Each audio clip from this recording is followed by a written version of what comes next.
Kristi. It's a pleasure to have you with us today. Thank you. Thank you for having me. This is Kristi Holcombe, and she is with Travelers, and we'll let you give everyone a brief description about your call center experience. All right, I've had over 20 years in the contact center space. I've been fortunate to work in a variety of industries, from transportation to travel to the warranty business, and now with insurance. And I've worked in contact centers of all sizes, so from 4 representatives up to 2,000 across the country. Okay. And I try to stay very in touch with what's going on in the industry. I sit on the board of the Society of Workforce Planning Professionals. Oh, great. And I'm also very excited to now have connected with NECCF. And for Travelers, I'm working in workforce management. Okay. I've had experience with other companies in frontline operations management, in analytics, scheduling, forecasting, reporting. So I've been fortunate to run the gamut of call center operations. Well, you know, Kristi, I think one of the things that you just shared with us is that you've been in many industries, many sizes, in different job roles, and I think that is a perfect segue to what you wanted to share with folks today, to talk about there is not one solution for all centers. Right, so networking is very important. It's important to talk to others in the industry, pick their brains about what solutions have worked for them for particular challenges that you may be facing, but what worked well for another company may not work well for you. What worked well for you in a past environment may also not work well. But it certainly helps to have a variety of experience and talking to others, talking about new technology. A lot of it depends on your customer base and how they want to interact with you. So you may have customers who are very tech savvy, who want to use apps, who want to use the web. There are other customers who simply want to reach you by phone. Yes. It also varies depending on the type of contact. So I love technology. I would much rather self-service.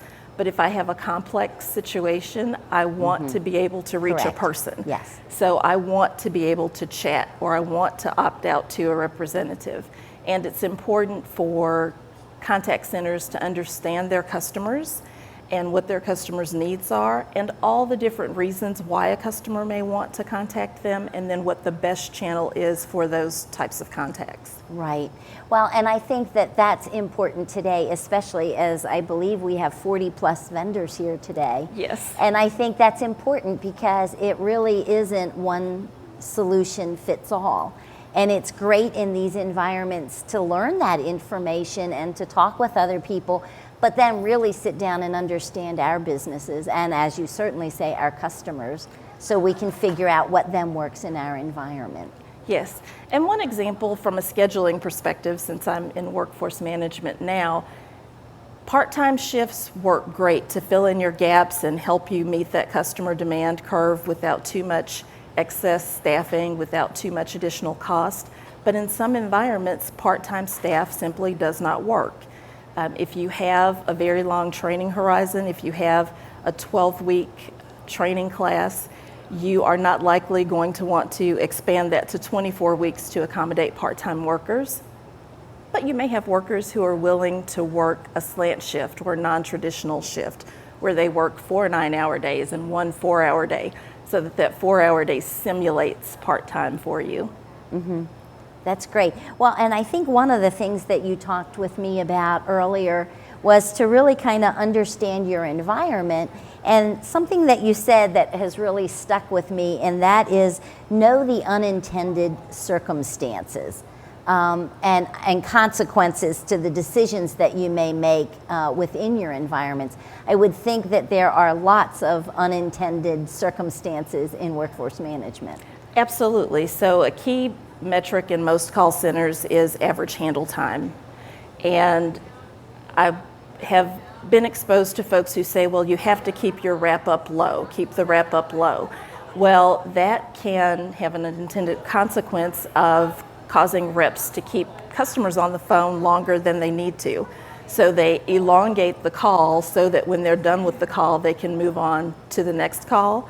And you can end up with dead air for customers feeling like, okay, may I go now? Yeah. So yes, certainly understanding what the end game is with the metric and making sure that it's not having a negative impact on your customers or on your employees.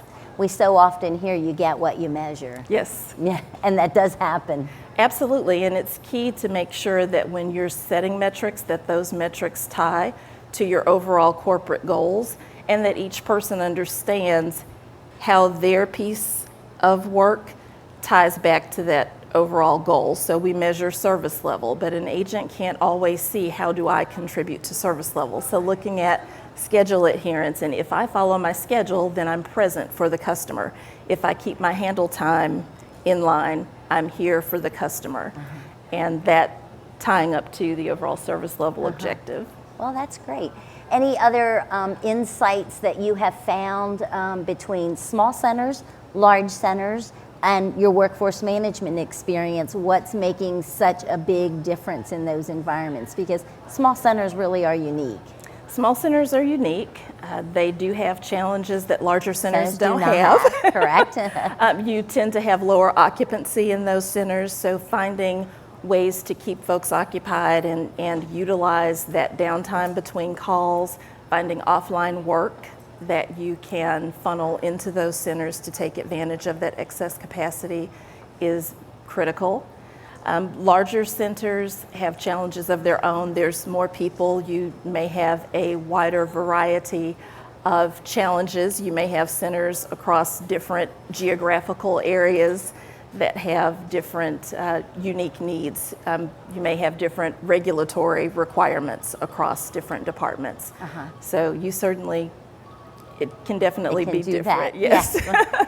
Well, I certainly appreciate you participating in our interviews today, because one of the things that you said is important at an event like this is just the ability to pick other people's brains. And I think that's what's been fun here is we've had that planned interaction where we've been able to hear different perspectives and get different insights. So thank you, Kristi. We really Absolutely. appreciate it.